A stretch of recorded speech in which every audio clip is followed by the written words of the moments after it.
Hi guys, sorry to interrupt your viewing, but please subscribe to the channel and like this video. Thank you. Christmas dinners at my mother's house always felt less like a celebration and more like an annual appraisal, an awkward corporate meeting disguised in glittering garlands, shiny decorations, and forced smiles. Sitting around the oversized oak table that had witnessed countless family feuds disguised as polite conversation, I could already feel my anxiety climbing as my mother, Elaine, theatrically placed perfectly wrapped presents in front of each of us. My younger sister Jessica beamed with anticipation, her perfectly manicured nails tapping rhythmically on the table, while my father, Tom, sat stoically at the head, pretending to be interested in the intricacies of his wine glass rather than the drama inevitably about to unfold.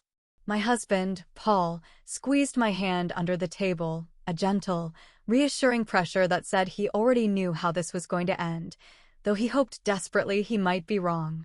I flashed him a half-hearted smile, silently praying for a miracle or perhaps even a minor disaster, anything to distract from the oppressive tension thickening around us like the gravy my mother had proudly overcooked. "Let's start with Jessica," my mother announced, her voice dripping with excitement reserved exclusively for her golden child, while she handed her an elegant, carefully wrapped box. Jessica's eyes widened as she delicately pulled the bow and unfolded the shimmering silver paper, revealing an unmistakable black box embossed with a luxury designer logo that could only mean one thing: a gift Elaine had undoubtedly spent hours picking out, crafted specifically for her favorite daughter. "Oh my gosh, Mom. It's absolutely perfect," Jessica gasped theatrically, pulling the leather handbag from its plush interior and holding it high for everyone to admire. "How did you even know I wanted this?" Elaine beamed with pride, basking in the satisfaction that came with successfully affirming her status as the world's most generous mother, at least to Jessica. I fought back a sarcastic retort as I reached for my glass of wine, silently preparing myself for the inevitable disappointment that always came next. Elaine turned towards me, the brightness in her eyes dimming slightly as if remembering something she'd rather forget. Without ceremony or flourish, she handed me a significantly smaller box wrapped in gaudy paper, clearly left over from last year's festivities. "Here you go, Anna," she sighed, pushing it across the table without even bothering to make eye contact. "You don't need anything fancy." My cheeks flushed hot with a mixture of embarrassment and resentment as I slowly tore away the garish wrapping paper, fully aware that every eye in the room was fixed upon me, silently judging my reaction. Nestled inside the cheap cardboard was a single, mass-produced candle, its scent sickeningly sweet and artificial, the kind of generic gift you'd grab from a clearance bin at the local supermarket just minutes before checkout. I lifted it gingerly, forcing a neutral expression, as Jessica's sympathetic yet superior smile sliced deeper than my mother's dismissive comment ever could. Paul's grip tightened protectively around my hand, but I gently pulled away, because this time, unlike all those years before, I had come prepared. With deliberate calmness, I reached beneath my chair and brought out a crisp white envelope ID carefully kept hidden. I held it up between two fingers, drawing the attention back to myself as silence replaced the hushed whispers and pitying looks.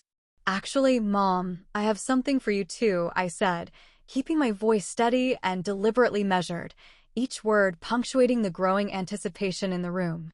Elaine looked surprised, maybe even skeptical, as I handed her the envelope. She cautiously opened it, her curiosity quickly replaced by shock as she pulled out the generous check inside, a lavish amount designated specifically for a luxurious, all-inclusive Caribbean vacation she'd hinted at wanting for months. "Oh, Anna," Elaine murmured, momentarily stunned into genuine gratitude. "This is unexpected." Her surprise and satisfaction were exactly the reactions I'd planned for, and the moment she began to smile, her expression shifting subtly towards self-satisfaction and smug triumph, I acted swiftly. Leaning forward, maintaining perfect eye contact, I plucked the check from her fingers and dramatically tore it in half, savoring every shocked gasp, every startled expression. In the stunned, deafening silence that followed, I leaned back slowly in my chair, an icy smile spreading across my face. Everyone stared, mouths agape, utterly speechless. "I guess some things just can't be bought," I announced, the mysterious weight of my words lingering in the room, leaving my family, and especially Elaine, wondering exactly how deep my meaning ran. As soon as we left my parents' house, the bitter December air hit me like a slap, a perfectly fitting metaphor for the lingering sting of humiliation still burning hot inside my chest. I climbed silently into the car, gripping my cheap candle as if it were some tragic trophy awarded for enduring yet another of Elaine's passive-aggressive performances, my mother's subtle yet vicious way of reminding me exactly where I ranked in her hierarchy. Paul got in behind the wheel, sighing softly as he turned the key in the ignition, his eyes fixed straight ahead, clearly waiting for the precise moment to deliver the inevitable lecture or words of comfort that never seemed to help. I stared out the fogged-up passenger window at the blur of Christmas lights rushing by, each colorful sparkle highlighting memories that felt anything but joyful. Childhood had always been a carefully choreographed dance of favoritism, with Jessica forever taking center stage while I faded into the background, watching from the shadows, feeling unnoticed and perpetually unworthy. On my 9th birthday, Jessica had received an extravagant princess-themed party with a horse-drawn carriage ride through town, while my celebrations were limited to supermarket cakes with hastily scribbled icing, the kind you'd grab in a panic just before guests arrived. Even simple bedtime rituals spoke volumes. Jessica was showered nightly with gentle lullabies and tender forehead kisses, whereas my goodnights consisted merely of my mother's tired voice floating down the hallway, absent-mindedly telling me to turn off the lights and keep quiet. No amount of good grades, trophies, or achievements ever seemed sufficient to earn me even half the praise effortlessly bestowed upon my sister, whose smallest accomplishments were celebrated as monumental victories worthy of endless praise. Paul finally broke the heavy silence inside our car, glancing briefly in my direction, his voice carefully measured yet gently persuasive. "Anna, I understand why you're upset, but maybe it's time to consider making peace with your mother. Holding on to this bitterness can't be healthy for anyone involved." I scoffed quietly, rolling my eyes as resentment flared once more in the pit of my stomach, feeding off years of hurt I'd never fully addressed. Paul was always the rational one, always suggesting compromise and reconciliation, but he didn't grow up beneath the shadow of Jessica's carefully maintained perfection. He couldn't possibly understand the depth of my wounds. Still, I knew he meant well, and beneath my stubborn silence, part of me wished it could truly be as simple as he suggested. Later that night, curled up alone on our plush living room sofa, I found myself sinking deeper into my resentment, questioning every interaction I'd ever had with Elaine, replaying moments when I felt invisible, overlooked, or outright ignored. Turning toward the soft glow of Christmas lights wrapped haphazardly around our tree, I felt compelled to speak directly into the emptiness, as if someone, somewhere, might finally understand. "Have you ever felt invisible in your own family?" I asked aloud, the words hanging heavy in the silence as if the entire world were quietly listening, sharing in the pain of my isolation. "Tell me about a time you felt overlooked. I know I'm not alone."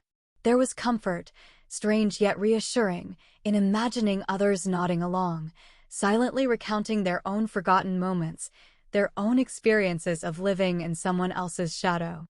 With renewed determination, I began quietly devising a plan, something far more satisfying than merely tearing up a check at the dinner table.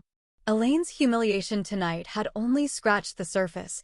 She needed to truly understand the depth of the pain she'd inflicted, and Jessica's smug superiority needed to be shattered completely, exposed before everyone they both held dear. What better place than the upcoming charity gala my mother so proudly hosted every year, an event filled with people Elaine and Jessica endlessly sought to impress.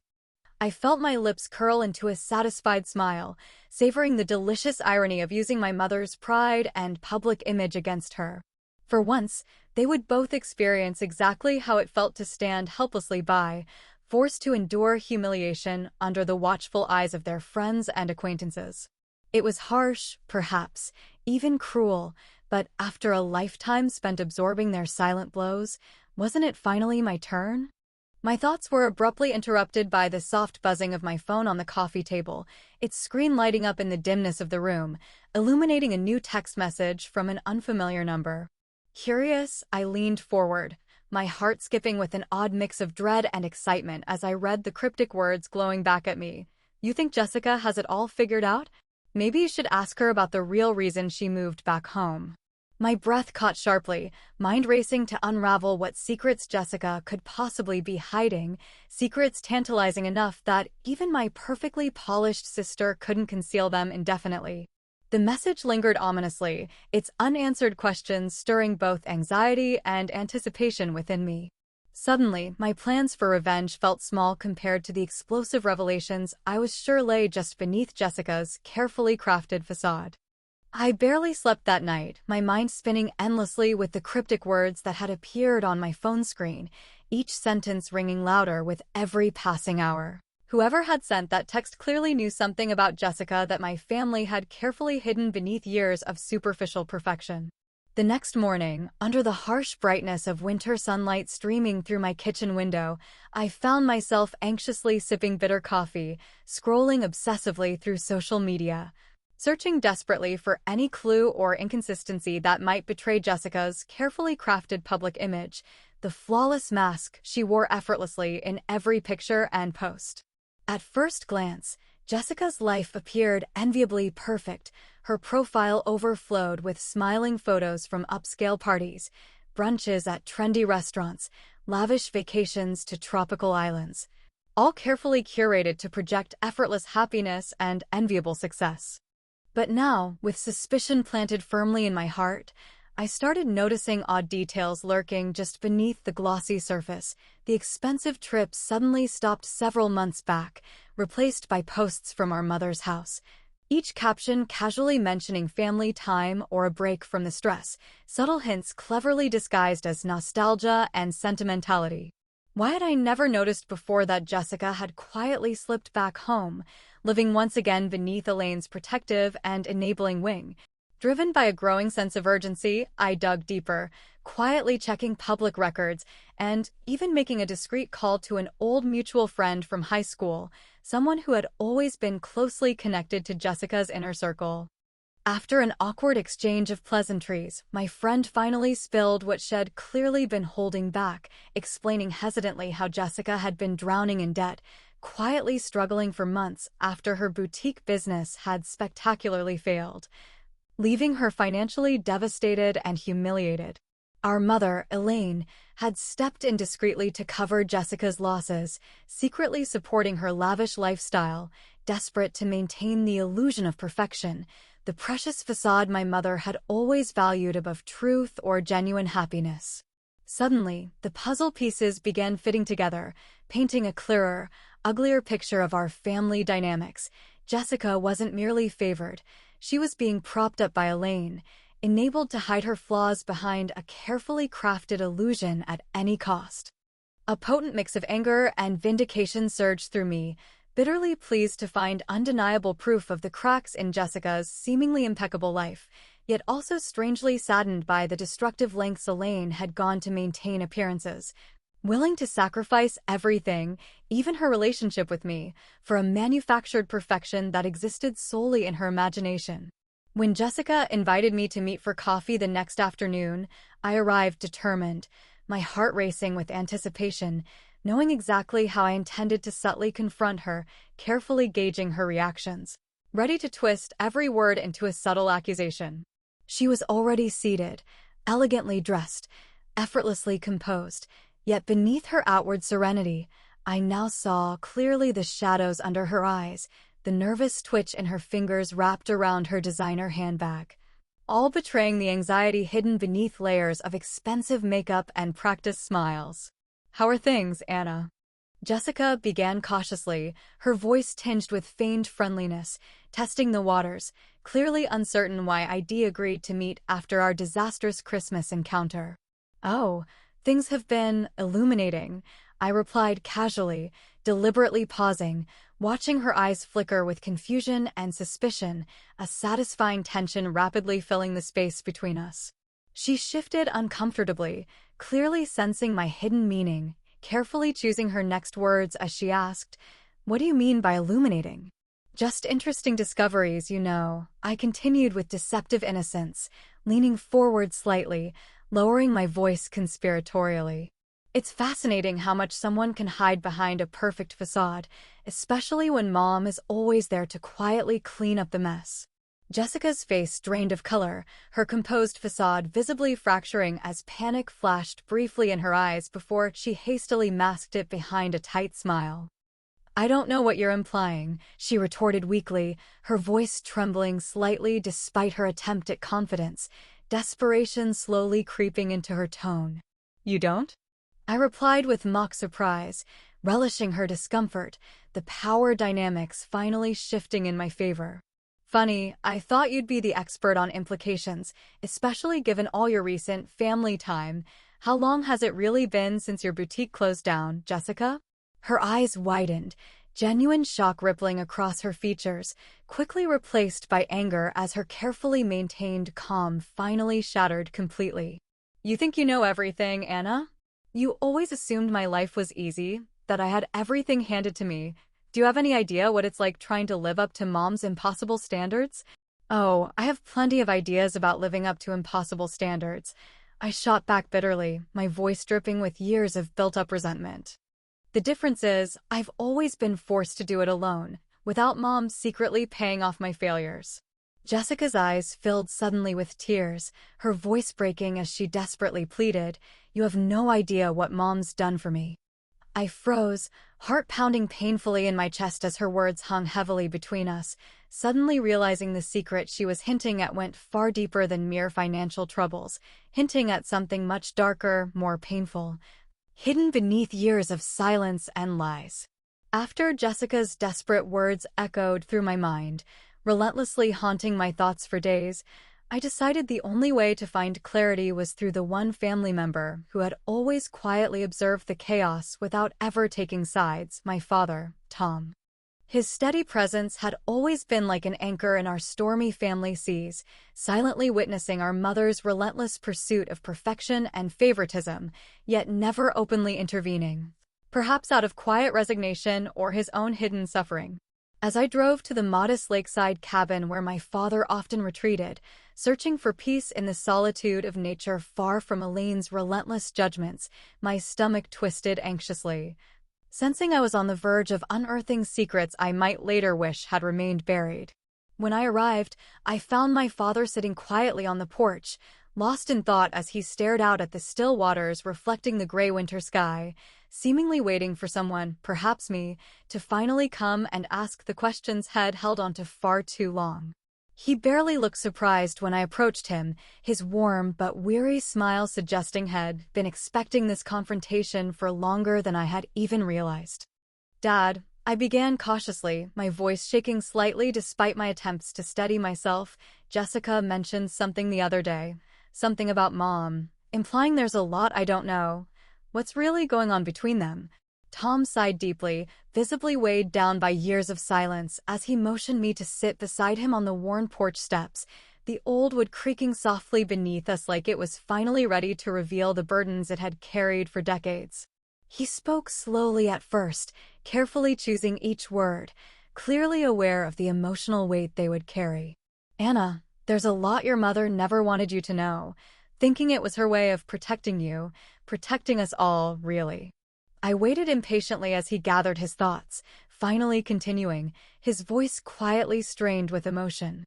"When Jessica was about 15, she went through something extremely painful, something traumatic she swore Elaine to secrecy about, something neither of them ever intended for you to discover.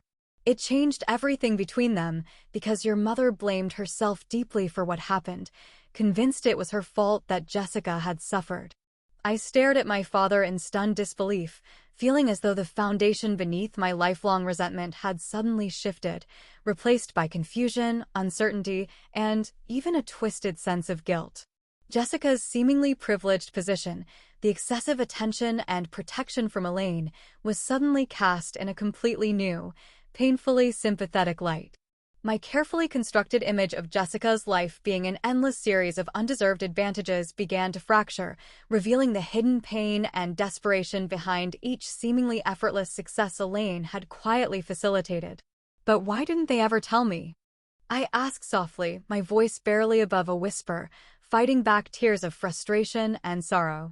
They allowed me to resent them both. For years, I could have helped, Dad. At least I could have understood. He looked at me sadly, shaking his head slowly. Elaine was terrified of your judgment, Anna. She was so focused on maintaining the image of perfection, so convinced revealing Jessica's struggles would somehow reflect badly on her as a mother, she simply couldn't bring herself to admit the truth, not even to you. And Jessica, she begged Elaine never to tell, convinced she could bury the pain deep enough that no one else would ever need to see it. I left the cabin feeling more conflicted than ever, torn violently between sympathy for Jessica and lingering resentment toward Elaine for perpetuating years of unnecessary hurt and misunderstanding. The elaborate revenge I'd been meticulously planning felt suddenly cruel and empty, yet part of me still burned with the raw wounds inflicted by a lifetime spent feeling second best. Several days later, at another tense family gathering, the air thick with carefully hidden resentment and unspoken truths, my aunt casually remarked on Jessica's prolonged dependence on our parents, her voice dripping with smug superiority. "It's rather pathetic, really," she sneered openly, glancing pointedly at Jessica. At her age, still relying so heavily on her mother's charity to keep up appearances. Before I even realized what I was doing, I felt myself stepping protectively between them, instinctively defending Jessica in a voice firm yet surprisingly compassionate.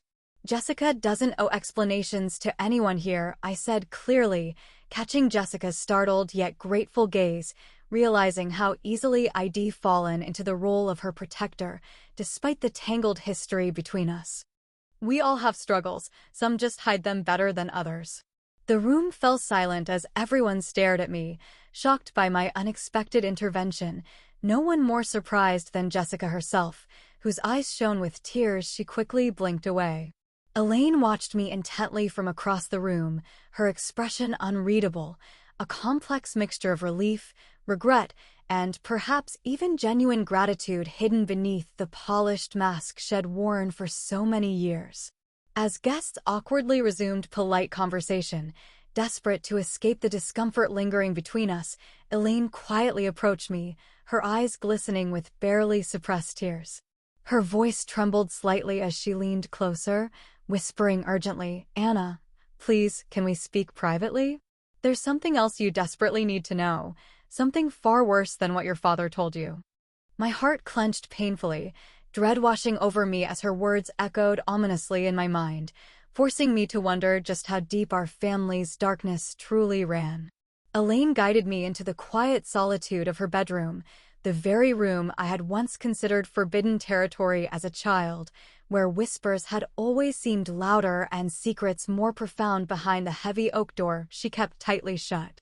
The silence between us was thick and suffocating, the weight of unspoken words pressing heavily upon my chest as I watched my mother sink slowly onto the edge of her carefully made bed, her posture crumbling in a way I'd never witnessed before.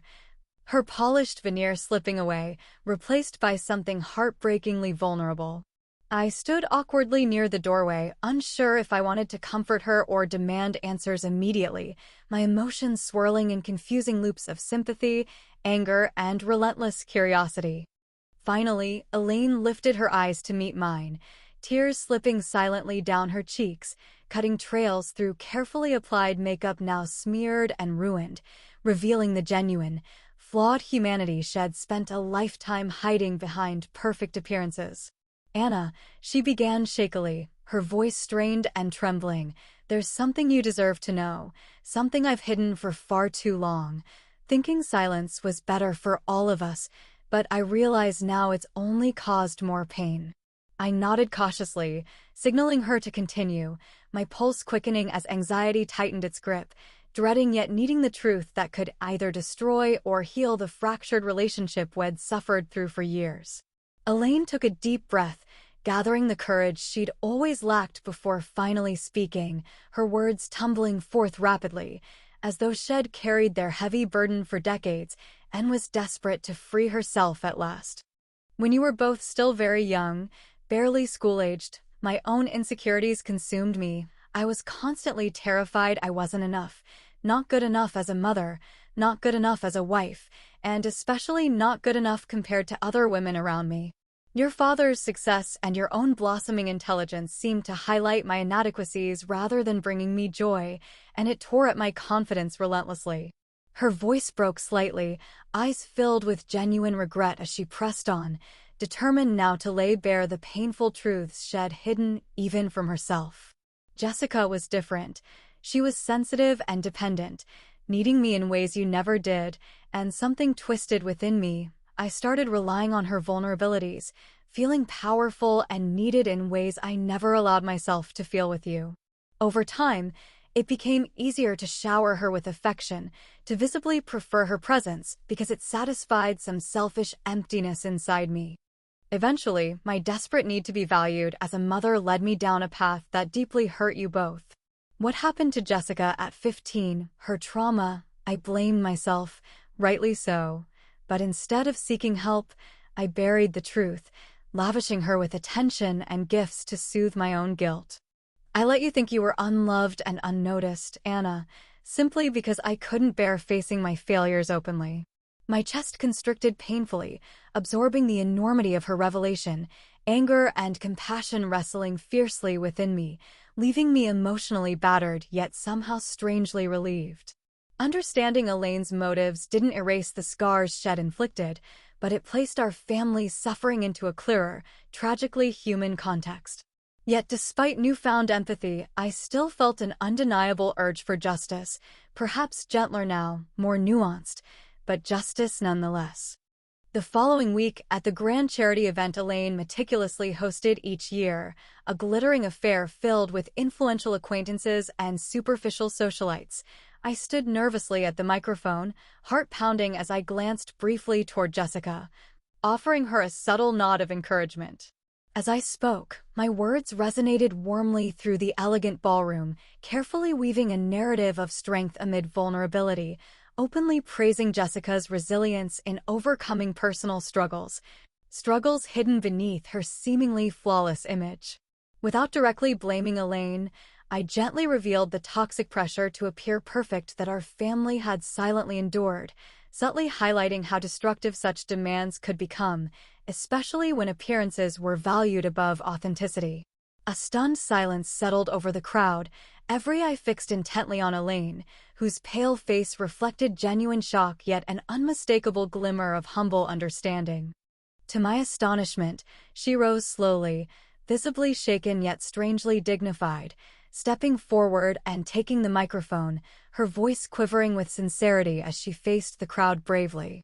Anna is right, she admitted openly, her gaze steady despite tears shining in her eyes. I spent years damaging my daughters, chasing an impossible standard of perfection instead of offering them unconditional love and honesty. I publicly apologize to both of my daughters for my mistakes, and especially to Anna, whom I've deeply hurt with neglect I justified to myself as normal parental imperfection. As applause rippled tentatively through the audience, I felt strangely at peace yet undeniably raw, grateful for the acknowledgement yet uncertain if I could ever fully forgive a lifetime spent feeling unwanted and invisible. The following year slipped quickly by, bringing another tense yet hopeful Christmas gathering, this time tempered with cautious optimism and delicate attempts at reconciliation. Elaine approached me hesitantly, holding a small, modest gift wrapped simply yet beautifully, offering it with a humility she'd never shown before. Anna, I know this doesn't make up for everything, but please, it's given with genuine love, she whispered sincerely, her eyes filled with nervous hopefulness. I hesitated, feeling the weight of years of bitterness battling against the tentative desire to forgive, my fingers hovering uncertainly above the carefully wrapped package, unsure whether accepting it would truly heal our wounds or merely mask them temporarily.